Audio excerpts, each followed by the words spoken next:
Jangan lupa tahu peta tanaman. Baiklah murid-murid, Assalamualaikum dan salam sejahtera. Apa khabar semua? Hari ini kita akan belajar mengenai peta tanaman. Lihat di dalam gambar. Inilah peta tanaman. Sebelum ini kita ada belajar mengenai batas tanaman. Batas tanaman tidak ada kepungan. Peta tanaman ada kepungan. Peta tanaman boleh dibina daripada papan atau batu. Lihat dalam gambar. Ada yang dikepung menggunakan papan dan ada juga dikepung dengan susunan batu. Peta tanaman ini kamu boleh tanam sayur-sayuran ataupun tumbuhan hiasan. Ukuran saiz peta tanaman adalah bebas mengikut cita rasa individu.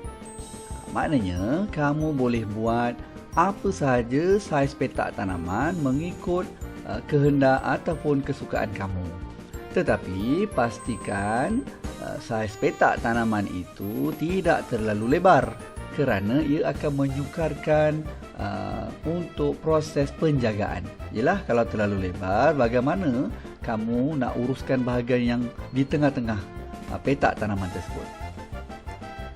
Penggunaan petak tanaman dapat mengatasi masalah rumput yang akan mengganggu tanaman.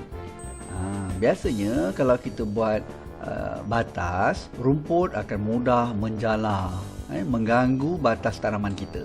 Tetapi dengan menggunakan petak tanaman, rumput dapat dikawal dengan baik. Lihat contoh di dalam gambar ini. Wah, kebun sayur yang sangat cantik dan kemas. Rumput-rumput tidak mudah untuk tumbuh dan mengganggu tumbesaran sayur-sayuran kita. Petak tanaman memudahkan penjagaan tanaman. Bila rumput-rumput tak ada, maknanya mudah untuk kita uruskan tanam-tanaman. Contohnya untuk proses membaja, untuk proses merumput, untuk proses menyulam dan sebagainya. Jadi, pastikan petak tanaman itu tidak terlalu besar, sebab bila terlalu besar, ia akan menyukarkan kamu untuk membuat penyelenggaraan ataupun penjagaan. Letakkan campuran tanah lom, pasir dan baja organik di dalam petak tanaman. Ini adalah perkara asas dalam memastikan medium tanaman kita ataupun medium semaian kita itu berada dalam keadaan yang cukup baik.